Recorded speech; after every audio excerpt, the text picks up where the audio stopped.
കുറുവലങ്ങാട് ദേശത്തോട് സുവിശേഷം വിളിച്ചറിയിക്കുവാൻ ദൈവം എന്നെയും ഒരുക്കിയതിനാല് ഞാൻ ദൈവത്തെ സ്തുതിക്കുന്നു. ഇന്ന് രാത്രികാലം നല്ല ആലോചനകളെ നാം കേട്ടുകൊണ്ടിരുന്നു. എന്നെ ഏൽപ്പിച്ച ആലോചന ചുരുക്ക സമയം കൊണ്ട് പറഞ്ഞു ഇരിക്കാനായിട്ട് ഞാൻ ആഗ്രഹിക്കുകയാണ്. മത്തായിയുടെ സുവിശേഷം 24-ാം അധ്യായം അതിന്റെ 3-ാം വാക്യമാണ് നാം ഇന്ന് ചിന്തിക്കാനായിട്ട് ആഗ്രഹിക്കുന്നത്. മത്തായിയുടെ സുവിശേഷം 24-ാം അധ്യായം അതിന്റെ 3-ാം വാക്യം. അവൻ ഒലിവുമലയിൽ ഇരിക്കുമ്പോൾ ശിഷ്യന്മാർ തനിച്ച് അവന്റെ അടുക്കൽ വന്നു. അത് എപ്പോൾ സംഭവിക്കും എന്നും നിന്റെ വരവിനും ലോക അവസാനത്തിനും അടയാളം എന്ന് പറഞ്ഞു തരണം എന്ന് അപേക്ഷിച്ചു. അതെ, ശിഷ്യന്മാർ യേശുവിനോട് ചോദിക്കുകയാണ്, ഗുരുവേ, നിന്റെ വരവിനും ലോകാവസാനത്തിനും അടയാളം എന്താണ്? അതൊന്ന് പറഞ്ഞു തരണം. തീർച്ചയായിട്ടും നമ്മുടെ ഒക്കെയും ആഗ്രഹവും പ്രത്യാശയും അറിയാൻ ആഗ്രഹിക്കുന്നതുമായ ഒരു വിഷയമാണ്. എപ്പോഴാണ് കർത്താവായ യേശു ക്രിസ്തു ഈ ലോകത്തിലേക്ക് കടന്നു വരുന്നത്? എപ്പോഴാണ് തന്റെ പ്രത്യക്ഷത? എപ്പോഴാണ് ഈ ലോകം അവസാനിക്കായിട്ട് പോകുന്നത്? ഈ ലോകത്തിനൊരു അവസാനമുണ്ടോ എന്നൊക്കെയും നാം ചിന്തിക്കുന്ന കാര്യമാണ്. പല രീതിയിലാണ് നാം ചിന്തിക്കുകയും അതിന് മറുപടി കണ്ടെത്തുകയും ചെയ്യുന്നത്.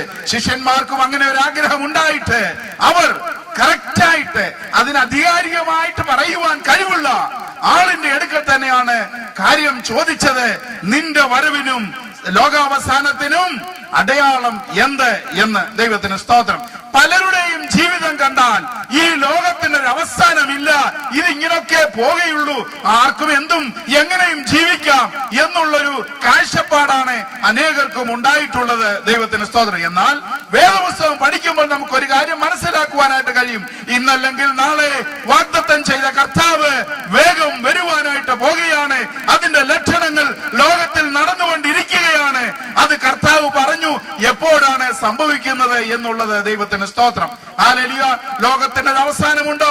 ഉണ്ട്. അത് കർത്താവ് പറഞ്ഞിട്ടുണ്ട്. അതിന്റെ 14-ാമത്തെ വാക്യം. രാജ്യത്തിന്റെ ഈ സുവിശേഷം സകല ജാതികൾക്കും സാക്ഷ്യമായി ഭൂലോകത്തിലൊക്കെയും പ്രസംഗിക്കപ്പെടും. അപ്പോൾ അവസാനം വരും. അപ്പോൾ അവസാനം വരും. അപ്പോൾ ഈ ലോകത്തിന് ഒരവസാനമുണ്ട്. അത് എപ്പോഴാണ് സംഭവിക്കുന്നതെന്ന് കർത്താവ് തന്നെ പറഞ്ഞു. രാജ്യത്തിന്റെ ഈ സുവിശേഷം ഭൂലോകമൊക്കെയും പ്രസംഗിക്കപ്പെടും. അപ്പോൾ അവസാനം വരും. ദൈവത്തിന് സ്തോത്രം. ഈ കുറവലങ്ങാട് ദേശത്തും ഈ സുവിശേഷം വിളിച്ചറിയിക്കുന്നതിന്റെ കാരണം കർത്താവ് യേശുക്രിസ്തുവിന്റെ വരവിന് മുമ്പ് ഈ ദേശത്തോട് സുവിശേഷം അറിയിക്കണം എന്നുള്ള ദൈവ നിശ്ചയമാകിയാൽ ഇന്ന് രാത്രികാലം ഇവിടെയും ഈ സുവിശേഷം വിളിച്ചു പറയുകയാണ്. ഒരു പക്ഷെങ്കിൽ ഇതായിരിക്കാം അവസാനത്തെ സുവിശേഷ ഘോഷണം, അല്ലെങ്കിൽ ചില സ്ഥലങ്ങളുടെ ഇനി കേൾക്കുവാൻ ഉണ്ടായിരിക്കും. ദൈവത്തിന്റെ പദ്ധതി പ്രകാരം രാജ്യത്തിന്റെ ഈ സുവിശേഷം ഭൂലോകമൊക്കെയും പ്രസംഗിക്കപ്പെടും. അപ്പോൾ അവസാനം വരും. ദൈവത്തിന് സ്തോത്രം. അതുകൊണ്ട് ദൈവജനമായ നാം മനസ്സിലാക്കിയിരിക്കണം, ഈ ലോകത്തിനൊരു അവസാനമുണ്ട്. ദൈവത്തിന് സ്തോത്രം. ലോക സംഭവങ്ങൾ അത് വിളിച്ചറിയിക്കുന്നു. ഈ കർത്താവിനോട് ശിഷ്യന്മാർ ചോദിച്ചപ്പോൾ യേശു ക്രിസ്തു തന്നെ പറയുകയാണ്, ഈ ലോകത്തിനൊരു അവസാനമുണ്ട്. എന്നാൽ അത് സംഭവിക്കുന്നതിന് മുമ്പ് 1-2 കാര്യങ്ങളുടെ ഈ ലോകത്തിൽ നടക്കും എന്ന് കർത്താവ് പറഞ്ഞിട്ടുണ്ട്. അതിന്റെ 7 മുതൽ 9 വരെയുള്ള വാക്യങ്ങൾ. ജാതി ജാതിയോടും രാജ്യം രാജ്യത്തോടും എതിർക്കും. ക്ഷാമവും ഭൂകമ്പവും അവിടെ ഉണ്ടാകും. എങ്കിലും ഇതൊക്കെയും ഈറ്റുനോവിന്റെ ആരംഭമത്രേ. ഇതൊക്കെയും ഈറ്റുനോവിന്റെ ആരംഭമത്രേ എന്ന് പറഞ്ഞാൽ ഇത് സംഭവിച്ചുകൊണ്ടിരിക്കുമ്പോൾ അവസാനമല്ല, അവസാനത്തിന് മുമ്പ് നടക്കുന്ന കാര്യങ്ങളാണ്. ഏത് സമയത്തും ഈറ്റുനോവെന്ന് പറഞ്ഞാൽ പ്രസവ വേദന എന്നുള്ളതാണ്. പ്രസവ വേദന തുടങ്ങിക്കഴിഞ്ഞാൽ ഒരു പക്ഷെങ്കിൽ നാളെ ഉണ്ടാകാം, മറ്റന്നാൾ ഉണ്ടാകാം, ചിലപ്പോൾ 1 മാസം വരെ നീണ്ടു നിൽക്കാം എന്ന് പറഞ്ഞതുപോലെ ഇതൊക്കെയും കാണുമ്പോൾ ഇത് ഈറ്റുനോവിന്റെ ആരംഭമാണെന്ന് യേശു ക്രിസ്തു പറഞ്ഞു. ജാതി ജാതിയോട് എതിർക്കുന്നു. ക്ഷാമവും ഭൂകമ്പവും അവിടെ ഉണ്ടാകുന്നു. പണ്ടൊക്കെ നമ്മൾ ഭൂകമ്പത്തെ കുറിച്ച് വല്ലപ്പോഴും ഒരിക്കലായിരുന്നു പേപ്പറിൽ വായിച്ചുകൊണ്ടിരുന്നത്. ഇന്ന് മാസത്തിൽ 1 ഇപ്പോൾ കൂടെ ഭൂകമ്പങ്ങൾ നടന്നുകൊണ്ടിരിക്കുകയാണ്. കഴിഞ്ഞ മാസം 13-ാം തീയതി ഹെയ്ത്തി, അമേരിക്കയുടെ അടുത്ത് ഉള്ള ഹെയ്ത്തി എന്ന് പറയുന്ന സ്ഥലത്ത് ഭൂകമ്പം ഉണ്ടായി. അവിടുത്തെ പ്രസിഡന്റ് പറയുന്നത് 3 ലക്ഷം പേരാണ് ആ ഭൂകമ്പത്തിൽ ലോകത്തിൽ മരിച്ചതെന്ന് BBC ന്യൂസിലൂടെ ഞാൻ കാണുവാനിടയായി തീർന്നു. ഭൂമി ഇങ്ങനെ കുലുങ്ങുന്നതായിട്ട് അവരുടെ പ്രസിഡന്റിന്റെ കൊട്ടാരം വരെയും ഇടിഞ്ഞു വീഴുവാൻ തക്കവണ്ണം ഇടയായി തീർന്നു. അങ്ങനെ ഇന്തോനേഷ്യയിൽ അത് കഴിഞ്ഞിട്ട് പിന്നെയും ഉണ്ടായി. കൂടെ കൂടെ ഭൂകമ്പങ്ങൾ ഉണ്ടായിക്കൊണ്ടിരിക്കണം. മറ്റേ ക്ഷാമം നമ്മുടെ കേരളത്തിൽ അല്ലെങ്കിൽ ഇന്ത്യയിൽ അത്രമാത്രം ക്ഷാമമില്ലെങ്കിലും ഇവിടെ വേദപുസ്തകം പറയുന്ന അവിടെ ചില സ്ഥലങ്ങളിൽ ആഫ്രിക്കയിലെ അനേക രാജ്യങ്ങളിൽ ഇന്ന് ക്ഷാമത്തിന്റെ പിടിയിലാണ്. UN-ന്റെ കണക്കിൻ പ്രകാരം ലോകത്തിലെ 1/3 ആൾക്കാര് സുഭിക്ഷമായി കഴിയുന്നുണ്ട്. 1/3 ആൾക്കാര് ഒരു നേരത്തെ ആഹാരം കൊണ്ട് കഴിയുന്നുണ്ട്. എന്നാൽ 1/3 ആൾക്കാര് ഒരു നേരത്തെ ആഹാരം പോലും ഇല്ലാതെ പട്ടിണിയിൽ കഴിയുന്ന അനേകർ ഈ ലോകത്തിൽ ഉണ്ട് എന്നുള്ളത് നാം മറന്നു പോകരുത്. ദൈവത്തിന് നന്ദിയോട് സ്തോത്രം. ഒരു ഭക്ഷ്യക്ഷാമം, ഒരു വലിയ ക്ഷാമം ഈ ലോകത്തിൽ ഉണ്ടാകുവാനായിട്ട് പോകുകയാണ്. കാരണം ഭക്ഷ്യ ധാന്യങ്ങൾ ഉൽപ്പാദിപ്പിക്കുന്നത് മനുഷ്യർ അത് മാറ്റിവെച്ചിരിക്കുകയാണ്. കൃഷിയിൽ നിന്ന്, നമ്മുടെ കേരളത്തിലും കൃഷിയിൽ നിന്ന് മനുഷ്യൻ മാറിക്കൊണ്ടിരിക്കുകയാണ്. ഇത് വിളിച്ചറിയിക്കുന്നത് ഒരു വലിയ ക്ഷാമത്തെയാണ്. ദൈവത്തിന് നന്ദിയോടെ സ്തോത്രം. ദൈവം അനുവദിച്ചാൽ നാളെ ഞാൻ ആ വിഷയങ്ങളിലേക്ക് പോകുവാനായിട്ട് ആഗ്രഹിക്കുകയാണ്. എന്റെ മുമ്പിൽ നൽകപ്പെട്ടിരിക്കുന്ന സമയത്തിന്റെ പരിധിക്കുള്ളിൽ നിന്നുകൊണ്ട് ചില കാര്യങ്ങൾ ഓർപ്പിച്ചിട്ട് ഇരിപ്പാനായിട്ട് ഞാൻ ആഗ്രഹിക്കുന്നു. ഒരു കാര്യം ഓർത്തുകൊള്ളുക, ഇന്നല്ലെങ്കിൽ നാളെ നമ്മുടെ കർത്താവിന്റെ പ്രത്യക്ഷത ഉണ്ടാകും. അതിന് നാം ഓരോരുത്തരും ഒരുങ്ങിയിരിക്കുന്നുണ്ടോ? ആലിൽ നിങ്ങൾ ടെലിവിഷൻ തുറന്നു കഴിഞ്ഞാൽ, ആലിൽ കേബിൾ ഉള്ളവർക്കറിയാം ഏതെല്ലാം ഭാഷകളിലാണ് ഇന്ന് സുവിശേഷം. എനിക്ക് ഗൾഫില് TV ചാനൽ തുറന്നാൽ ഒരു 3 ഇറാനിയൻ ലാംഗ്വേജിലുണ്ട്. ഇറാനിയൻ ലാംഗ്വേജിൽ അങ്ങനെ സാധാരണ ക്രിസ്തീയ ഇതൊരു നടത്തുവാനായിട്ട് കഴിയത്തില്ല. അറബിക് ചാനല് ഇപ്പോൾ 3ഓ 4ഓ ഉണ്ട്. എല്ലാ ഭാഷകളിലും വീട്ടിലിരുന്നോണ്ട് ഇതുപോലെ കൺവെൻഷൻ ഒന്നും വേണ്ട, പെരയ്ക്കകത്തിരുന്ന് TV ഓൺ ചെയ്ത് മതി ടെലിവിഷനുകളിലൂടെ സുവിശേഷ പ്രസംഗങ്ങൾ നടക്കുകയാണ്. നമ്മുടെ മലയാളത്തിലുമുണ്ട് അങ്ങനെയുള്ള ചാനലുകൾ. ഹല്ലേലൂയ, സ്തോത്രം. ഈ സുവിശേഷം ഭൂലോകമൊക്കെയും പ്രസംഗിച്ചു കൊണ്ടിരിക്കുകയാണ്. നമ്മുടെ കർത്താവ് ഏത് സമയത്തും വരുവാനായിട്ട് ഇടയായിത്തീരും. 24 നോഹയുടെ കാലം പോലെ തന്നെ മനുഷ്യപുത്രന്റെ വരവുമാകും. ജലപ്രളയത്തിന് മുമ്പുള്ള കാലത്ത് നോഹ പെട്ടകത്തിൽ കയറിയ നാൾ വരെ അവർ തിന്നും കുടിച്ചും വിവാഹം കഴിച്ചും വിവാഹത്തിന് കൊടുത്തും പോന്നു. ജലപ്രളയം വന്ന് എല്ലാവരെയും നീക്കിക്കളയുവോളോ അവർ അറിഞ്ഞതുമില്ല. നമുക്കറിയാം നോഹയുടെ കാലത്ത് നടന്ന കാര്യം. ആ നോഹയുടെ കാലത്ത് വലിയ മഴ ഉണ്ടാകാൻ പോകുന്നു. ലോകത്തെ ദൈവം മുടിച്ചു കളയുവാനായിട്ട് പോകുന്നു. അതുകൊണ്ട് നോഹയോട് ദൈവം പറഞ്ഞു, ഒരു പെട്ടകം ഉണ്ടാക്കുക. ഈ പെട്ടകത്തിൽ കയറുന്നവൻ രക്ഷ പ്രാപിക്കും. പെട്ടകത്തിൽ കയറാത്തവനെ മഴ പെയ്ത് ഈ ഭൂമിയെ നശിപ്പിക്കാനായിട്ട് ദൈവം അതിന് പദ്ധതി ഇട്ട് കഴിഞ്ഞു എന്ന് പ്രസംഗിച്ചു. അവിടെ വേദപുസ്തകം നമ്മൾ വായിക്കുമ്പോൾ നീതി പ്രസംഗിയായ നോഹ 120 സംവത്സരം പ്രസംഗിച്ചു എന്നാണ്. എന്നാൽ അന്നത്തെ നാട്ടുകാർക്ക് ഈ ലോകത്തെ നശിപ്പിക്കും എന്നുള്ളതോ, ഒരു വലിയ പ്രളയമുണ്ടാകും, മഴയുണ്ടാകും എന്നൊക്കെ പറഞ്ഞത് കേൾക്കുവാൻ തക്കവണ്ണം അവരുടെ ബുദ്ധി അവരെ അനുവദിച്ചില്ല. കാരണം അന്ന് വരെ മഴ പെയ്തിട്ടില്ല. മഴ എന്നു പറഞ്ഞാൽ അവർക്കത് മനസ്സിലാകുന്നില്ലായിരുന്നു. ലോകത്തെ വെള്ളത്തിൽ മുക്കി നശിപ്പിക്കും എന്ന് പറഞ്ഞത് അത് അസംഭവ്യമാണെന്നാണ് അവർ പറഞ്ഞു. ഇന്നുമുണ്ട് അങ്ങനെയുള്ള ആൾക്കാരെ. ഈ ലോകമൊന്നും അവസാനിക്കാൻ പോകുന്നില്ല. ഇതിങ്ങനെ എത്ര നാളുകൊണ്ട് ഇങ്ങനെ പ്രസംഗിക്കുന്നു, ഇത് കുറച്ച് നാളുകൂടി ഇങ്ങനെ നടക്കും, ഈ പ്രസംഗിക്കുന്നവർ ചത്തൊടുങ്ങും, നമ്മളും ചാകും എന്നുള്ളതല്ലാതെ ഈ ലോകത്തിന്റെ അവസാനം ഇല്ല എന്ന് പറഞ്ഞ് വിശ്വസിച്ച് ജീവിക്കുന്ന ഒരു കൂട്ടം ആൾക്കാരുണ്ട്. ആലയിൽ നിങ്ങളുടെ ശ്രദ്ധയ്ക്ക് വേണ്ടിയാണ് ഈ സുവിശേഷവും ഇന്നിവിടെ രാത്രിയിൽ വിളിച്ചു പറയുന്നത്. ആലയിൽ നോഹയുടെ കാലത്തെ മനുഷ്യർ വിറ്റും നട്ടും ഇന്ന് മനുഷ്യനെ ബിസിനസ് ഇങ്ങനെ ബിസിനസിന്റെ പുറകെ, ജോലിയുടെ പുറകെ ഓടിക്കൊണ്ടിരിക്കുകയാണ്. ദൈവത്തെ വിളിക്കാൻ സമയമില്ല. അഥവാ ദൈവത്തെ വിളിക്കാൻ ഇറങ്ങുന്നുണ്ടെങ്കിൽ എന്തെങ്കിലും പ്രശ്നമുണ്ടാകണം. പ്രശ്നപരിഹാരത്തിന് വേണ്ടി മാത്രം ദൈവത്തെ വിളിക്കുന്ന ഒരു കൂട്ടം ജനത്തെ നമുക്ക് കാണുവാനായിട്ട് കഴിയുന്നു. സ്വർഗത്തിൽ പോകണമെന്നോ ദൈവരാജ്യത്തിന്റെ അവകാശിയായി തീരണമെന്നോ ആഗ്രഹമില്ലാത്ത ഒരു കൂട്ടം ജനം.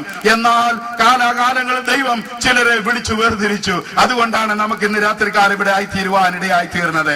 Hallelujah, hallelujah. ദൈവം ദൈവം വിളിച്ചു വേർതിരിക്കുവാൻ തക്കവണ്ണം എന്നിലും പ്രസാദം തോന്നിയാൽ ഞാൻ എന്റെ ദൈവത്തെ സ്തുതിക്കുന്നു. Hallelujah, hallelujah.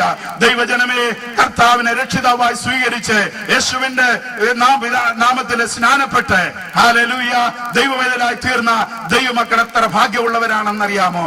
ഹല്ലേലൂയ. ദൈവത്തിന് നന്ദിയോടെ സ്തോത്രം. നോഹയുടെ കാലം പോലെ തന്നെ ഒരു വലിയ പ്രളയം ഉണ്ടാകുവാനായിട്ട്, അല്ലെങ്കിൽ ഈ ലോകത്തെ ദൈവം നശിപ്പിക്കുവാനായിട്ട് പോകുകയാണ്. അന്നത്തെ മനുഷ്യർ വിശ്വസിക്കാതെ വിറ്റും നട്ടും വിവാഹത്തിന് കൊടുത്തും വിവാഹം കഴിച്ചും പോയിക്കൊണ്ടിരുന്നത് പോലെ ഇന്നും മനുഷ്യർ വിവാഹത്തിന് കൊടുത്തും എന്ത് ആർഭാടമായിട്ടാണ് വിവാഹ രംഗങ്ങളൊക്കെയും നടത്തുന്നത്. ഇത് നോഹയുടെ കാലത്തും അതുപോലെയായിരുന്നു. ഇന്ന് ബിസിനസ് അല്ലെങ്കിൽ മറ്റുള്ള ലോകപ്രകാരമുള്ള കാര്യങ്ങളിലാണ് മനുഷ്യന്റെ ശ്രദ്ധ മുന്നോട്ട് കൊണ്ടുപോകുന്നത്. അതുകൊണ്ടാണ് പൗലോസ് 2 കൊരിന്ത്യ ലേഖനം 11 അധ്യായം 3 വാക്യത്തിൽ ഇങ്ങനെ പറയുന്നത്, സർപ്പമുപായത്താൽ ഹവ്വായെ ചതിച്ചതുപോലെ ക്രിസ്തുവിനോടുള്ള ഏകാഗ്രതയും നിർമ്മലതയും വിട്ട് വഷളായി പോകുമോ എന്ന് ഞാൻ ഭയപ്പെടും. നമ്മുടെ മനസ്സ് ക്രിസ്തുവിനോടുള്ള ഏകാഗ്രതയും നിർമ്മലതയും വിട്ട് വഷളായി പോകുവാൻ തക്കവണ്ണം പിശാച് നമ്മെ മറ്റുള്ള ചിന്തകളിലേക്ക്, ഈ ലോകത്തിലേക്ക് കൊണ്ടുപോയിക്കൊണ്ടിരിക്കുകയാണ്. ദൈവജനമേ, കർത്താവിന്റെ വരവിനെ കുറിച്ച്, ദൈവരാജ്യത്തെ കുറിച്ച് നാം ഓർത്ത് അതിനുവേണ്ടി ഒരുങ്ങിക്കൊണ്ടിരിക്കേണ്ട കാലഘട്ടത്തിലാണ് നാം ആയിരിക്കുന്നത്. കർത്താവ് പറഞ്ഞു, മുമ്പേ അവന്റെ രാജ്യവും നീതി അന്വേഷിപ്പിൻ, എന്ത് തിന്നും എന്തൊടുക്കുമെന്ന് നാം വിചാരപ്പെടേണ്ട, നമുക്ക് വേണ്ടി വിചാരപ്പെടുന്ന ഒരു ദൈവമുണ്ട്. നീ ദൈവത്തിന്റെ രാജ്യത്തിന് വേണ്ടി പ്രവർത്തിക്കുമെങ്കിൽ, ദൈവരാജ്യത്തിന് പോകുവാനായിട്ട് ഒരുങ്ങുമെങ്കിൽ നിനക്ക് വേണ്ടി കരുതുന്ന ഒരു ദൈവം. ദേവദാസൻ പറഞ്ഞതുപോലെ ഇസ്രായേൽ മക്കളെ കനാനിലേക്ക് കൊണ്ടുപോകുവാനായിട്ട് ദൈവം വിളിച്ചു വേർതിരിച്ചപ്പോൾ ദൈവം അവരോട് പറഞ്ഞില്ല നിങ്ങൾക്ക് മന്ന തരാമെന്ന്, നിങ്ങൾക്ക് വെള്ളം തക്ക സമയത്ത് തരാം ദൈവം പറഞ്ഞില്ല. പക്ഷെങ്കിൽ അവർ കനാനിലെത്തി അവിടുത്തെ അനുഭവം ഭക്ഷിക്കുന്നത് വരെയും മന്ന നിന്നുപോയില്ല. അവർക്കെല്ലാവർക്കും മന്ന തക്ക സമയത്ത് കൊടുത്തു. നാം കനാനിലേക്ക് പുറപ്പെടുന്ന അതിനുവേണ്ടി ഇറങ്ങിത്തിരിച്ച ദൈവജനമേ, നമുക്ക് വേണ്ടുന്ന ആഹാരത്തിനുള്ളതെല്ലാം ദൈവം തക്ക സമയത്ത് നടത്തി തരും. നമ്മൾ ഒന്നിനെ കുറിച്ചും വിചാരപ്പെടേണ്ട കാര്യമില്ല. വല്ലവിധേനും ദൈവരാജ്യത്തിന്റെ അവകാശിയായി തീരണം എന്നുള്ള ചിന്തയോടുകൂടി ജീവിപ്പാൻ തക്കവണ്ണം നമുക്കിടയായി തീരട്ടെ. ദൈവത്തിന് നന്ദിയോടെ സ്തോത്രം. Hallelujah, hallelujah. കർത്താവ് ഏത് സമയത്തും കടന്നു വരുവാൻ തക്കവണ്ണം ഇടയായി തീരും. രാജ്യത്തിന്റെ ഈ സുവിശേഷം ഭൂലോകമൊക്കെയും പ്രസംഗിക്കപ്പെട്ടുകൊണ്ടിരിക്കുകയാണ്. ഹല്ലേലൂയ. നാം ഒരുങ്ങിയിട്ടുണ്ടോ? ഹല്ലേലൂയ, സ്തോത്രം.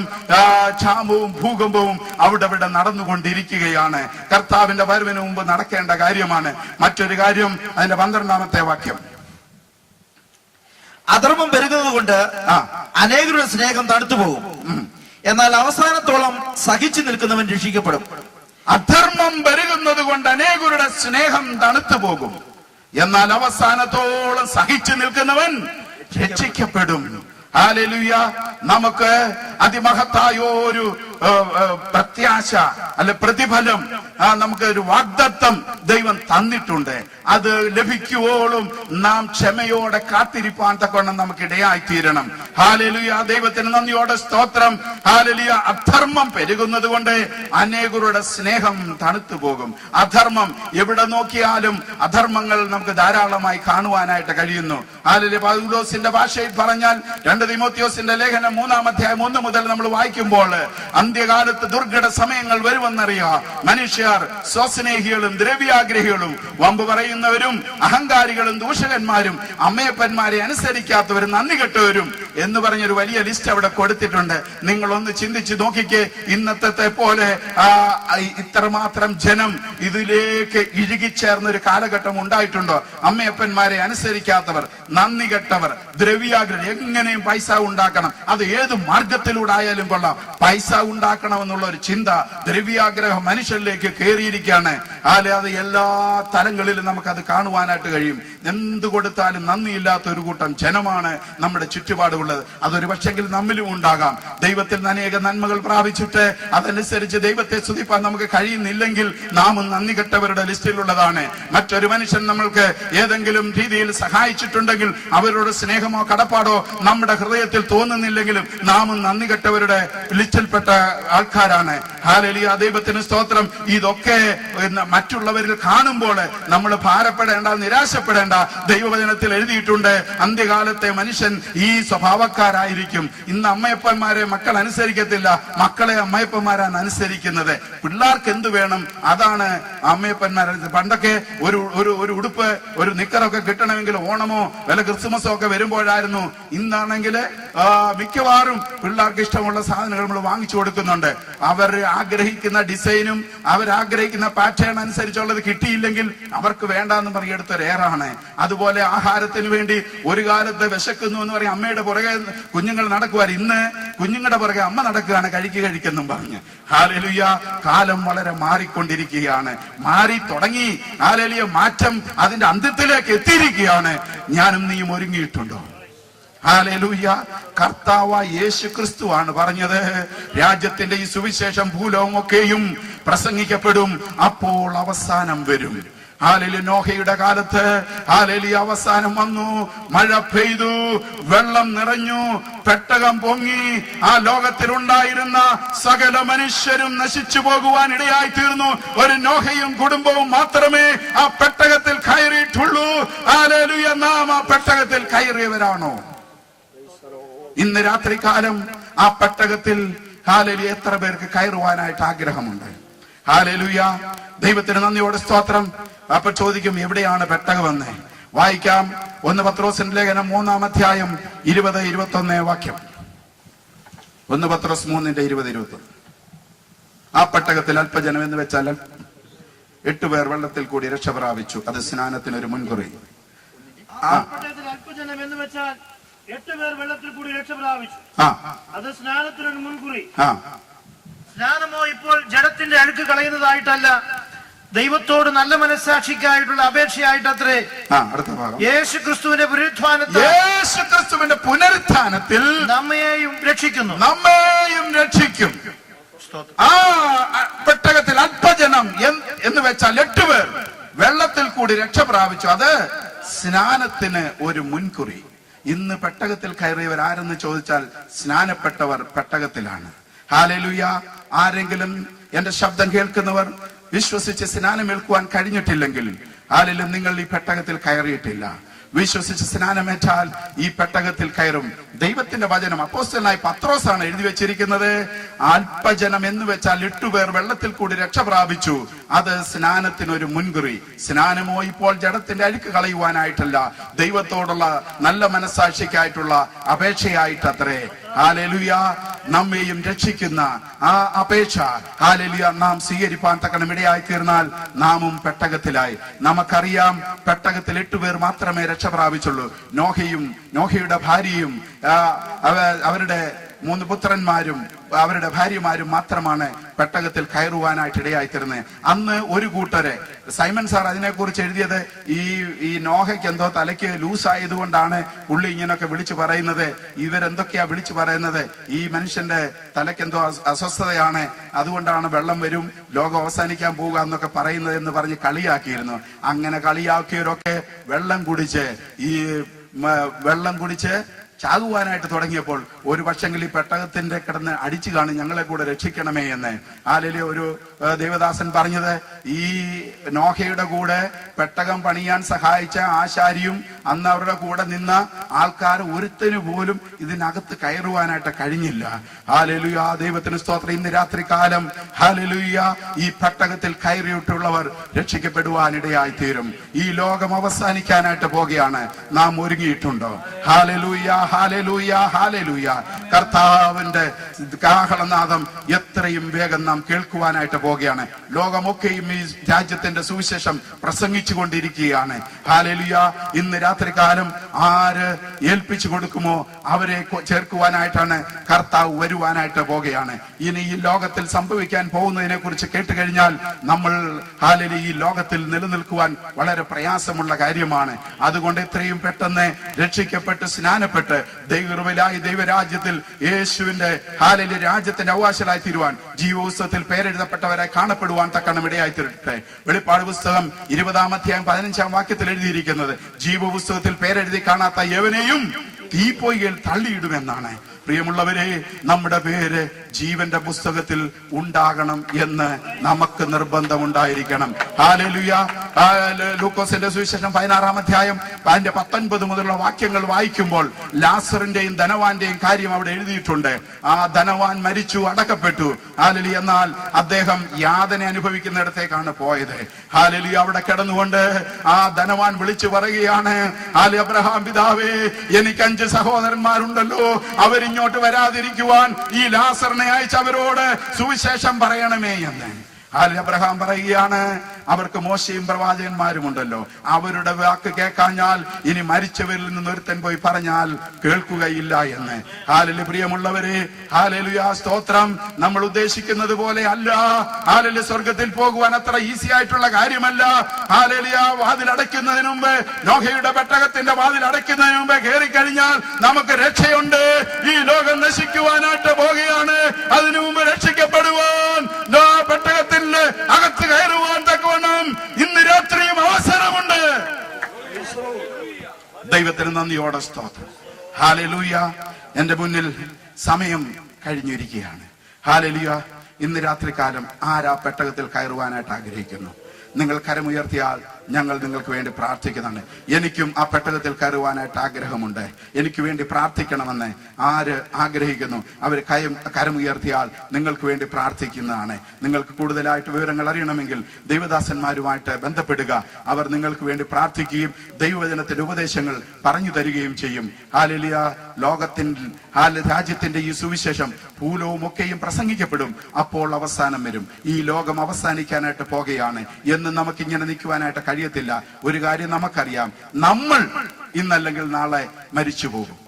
മരിച്ചാൽ എങ്ങോട്ടാണ് പോകുന്നത്? സ്വർഗത്തിലേക്കോ നരകത്തിലേക്കോ? അത് നമ്മുടെ ജീവിതം അടിസ്ഥാനമാക്കിയാണ് അതും നിശ്ചയിക്കപ്പെടുന്നത്. നാം മരിച്ചാൽ സ്വർഗത്തിൽ പോകുമോ അതോ നരകത്തിൽ പോകുമോ? ഇന്ന് രാത്രി കാലം അതിനെയും തീരുമാനമെടുക്കുവാൻ നമുക്ക് കഴിയും. അതിനായിട്ട് ദൈവം നമ്മെ സഹായിക്കുമാറാകട്ടെ. പ്രാർത്ഥനയ്ക്കായി നമുക്ക് കണ്ണുകളടയ്ക്കാം. എല്ലാ ദൈവമക്കളും അല്പനിമിഷങ്ങൾ കണ്ണുകളടച്ച് ദൈവത്തിന് സ്തോത്രം ചെയ്തുകൊണ്ടിരുന്നാട്ടെ. ശക്തിയേറിയ ദൈവത്തിന്റെ വചനം ഈ രാത്രി കേൾക്കുവാൻ ദൈവം നമുക്ക് ഭാഗ്യമൊരുക്കി. ഹല്ലേലൂയ. എല്ലാവരും കർത്താവിനെ സ്തുതിച്ചാട്ടെ. കർത്താവിന്റെ വരവിനും ലോകാവസാനത്തിനും അടയാളമെന്ത് എന്ന ചോദ്യത്തിന് ചില മറുപടികൾ ഈ രാത്രി കേൾക്കുവാൻ ദൈവം നമ്മളെ സഹായിച്ചല്ലോ. പ്രിയപ്പെട്ടവരെ, കർത്താവിന്റെ രാജ്യത്തിന് അന്യരും പരദേശികളുമായിരുന്നു നമ്മളെ കർത്താവായ യേശു തന്റെ സ്വന്തം രക്തം കൊണ്ട് കഴുകി വെടിപ്പാക്കി ദൈവമക്കളും ദൈവരാജ്യത്തിന്റെ അവകാശികളുമായി തീരുവാൻ ഭാഗ്യമൊരുക്കി. അതോർത്ത് എല്ലാവരും കർത്താവിനെ സ്തുതിച്ചുകൊണ്ടിരുന്നാട്ടെ. Hallelujah, hallelujah.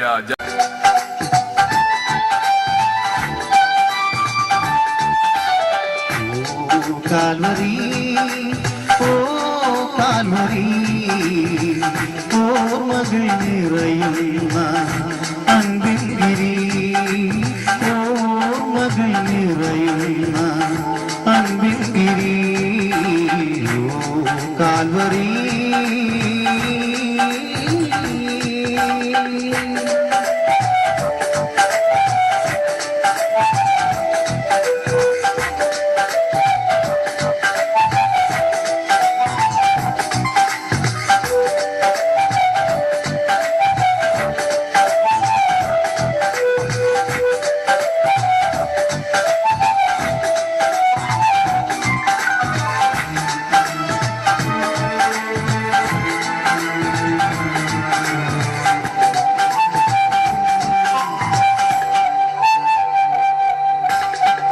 അതിക്രമനിറയും മനുജന്റെ ഹൃദയം അറിയുന്നരേകൻ യേശുനാഥൻ. അതിക്രമനിറയും മനുജന്റെ ഹൃദയം അറിയുന്നരേകൻ യേശുനാഥൻ. അകൃത്യങ്ങൾ നീക്കാൻ, പാപങ്ങൾ മായ്ക്കാൻ, അകൃത്യങ്ങൾ നീക്കാൻ, പാപങ്ങൾ മായ്ക്കാൻ അവിടുന്ന് ബലിയായി കാൽവരി, ഓ കാൽവരി, ഓർമ്മകൾ നിറയുന്ന അൻപിൻ ഗിരി, ഓർമ്മകൾ നിറയുന്ന അൻപിൻ ഗിരി. കാൽവരി ഓ കാൽവരി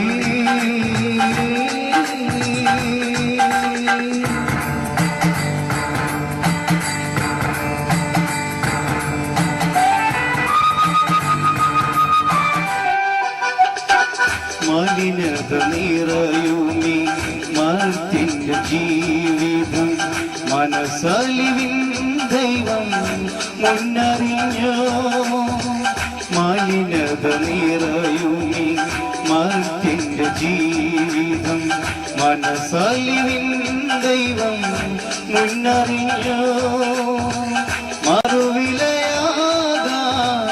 മനുഷ്യനായി വന്നു മനുവിലയാകാൻ മനുഷ്യനായി വന്നു മരിച്ചേശുയാഗമായി കാൽവരി ഓ കാൽവരി ഓ കാൽവരി ഓർമ്മകൾ നിറയുന്ന അൻപിൻ ഗിരി ഓർമ്മകൾ നിറയുന്ന അൻപിൻ ഗിരി ഓ കാൽവരി